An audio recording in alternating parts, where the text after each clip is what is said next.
Good evening and welcome back to Be Rich. Except for India, everywhere there seems to be a problem for inflation.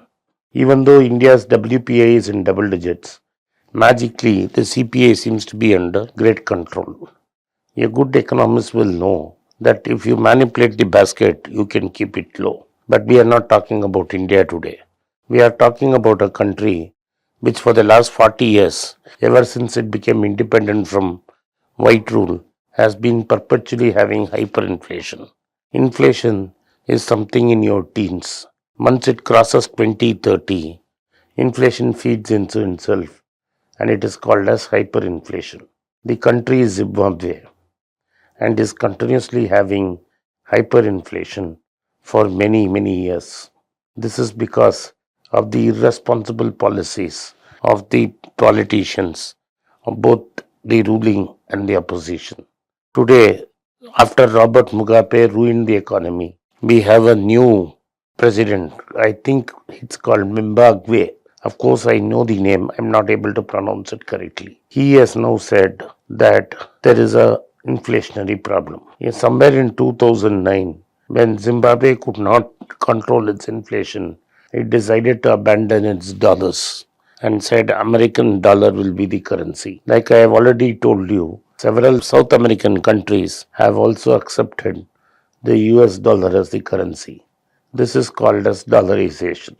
When this happens, the local currency does not circulate within the country. What circulates within the country is the US dollar, and everything is denominated in terms of US dollar.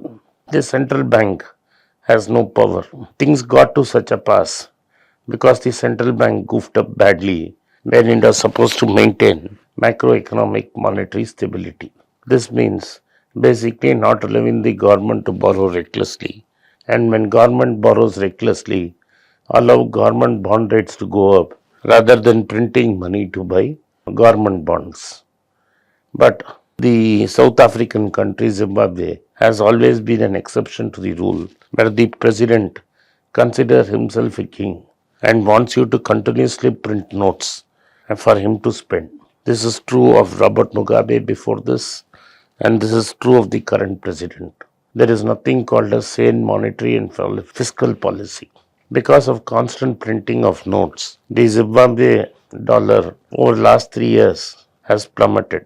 Though the official rate for the Zimbabwe dollar is 165, that is 165 Zimbabwe dollars, is supposed to get you 1 US dollar. In the black market, you will get rates of 350 to 360. So that is the real rate. The real rate of Zimbabwe dollar is nothing but 350 Zim dollars to a US dollar. And such artificial rates cannot be maintained in a country like Zimbabwe, which is attached to the global markets. So the real problem is that you are not willing to tighten your belt and live within your means. No, the current president has decided he has a brilliant solution. Nothing can be more quixotic than this. Even Don Quixote will be proud with this kind of idea that he has come up with. He has decided that is the banks which are creating the money and not him. So he says, since banks create money through thin air, he has banned bank credit completely to all sectors of society. What does he say? Banks cannot lend to private companies. Banks cannot lend to individuals. Banks will not lend to government. I don't understand. If the government bank don't lend to government, who will buy their bonds? No idea. I think the Reserve Bank will continue to buy their bonds. The primary problem for Zimbabwe is that you don't have a proper fiscal and monetary structure. That is, you want to spend an X amount of dollars, you should get at least Y amount of revenue, and Y minus X, revenue minus expenditure, should be very small component which can be compensated by borrowing. But when Y minus X is a huge number, then central bank starts to print the currency. When such currency is printed, it finds a way into the system and it feeds, there is a positive feedback loop which is actually negative for the economy, and one thing leads to the other. Prices are constantly rising. The only way to stop this is that the president of Zimbabwe doesn't try to enrich himself, his family, or friends by taking reckless economic decisions. He takes in very strong measures to control, to raise taxes, to pay for his expenses, or cut expenses. This will automatically stabilize the Zimbabwean dollar and increase the value of their currency. Instead of doing this, if the government decides to stop bank lending to all sectors of society, we are moving the mainstream economy into the black market, because even in North Korea, there exists the economy. Only thing, the economy has moved to the black market. Similarly, Zimbabwe economy will also move to the black market, because most forex transactions are today taking place at the market rate of $355 rather than the official rate. So this is leading to a lot of problems. Primary being the high level of inflation. Inflation in Zimbabwe has nearly reached 100%.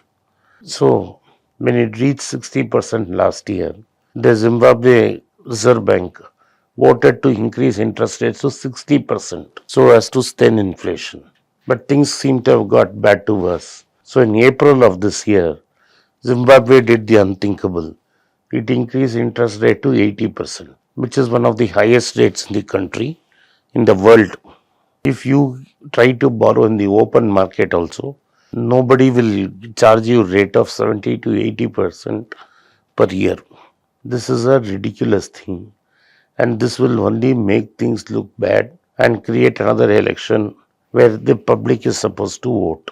If the options are not good, the public will vote for the high person with the least common denominator. This is the consequence that Zimbabwe is facing, and to a lesser measure, Turkey and Pakistan are facing the same problem. As far as Sri Lanka is concerned, it has already complied with the IMF regulation, is going to approach IMF to take a loan. Sri Lanka also finds itself in the same boat, where since January it has lost more than 50% of its value. Therefore, neither in Zimbabwe, Turkey, or Sri Lanka are we going to find a solution in the near future.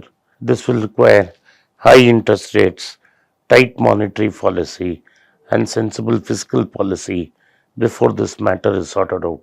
Whether India will get there, I think not, because we have a huge reserve of foreign exchange. Thank you for watching Be Rich. If you like this video, kindly subscribe to my channel and turn on the bell notification.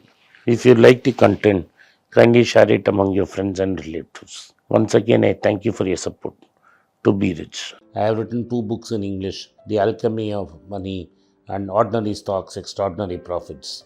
These books are published by us and are ready. If you want to procure a copy, send us a message to the WhatsApp number given below and my team would respond to you. If you want an Amazon Kindle copy, you can click the link below. Finally, those who wish to consult with me can send a mail to berichenglish@gmail.com. Once again, I thank you for your support. If you like this video, press the subscribe button of my channel, hit the like button and turn on the bell notification.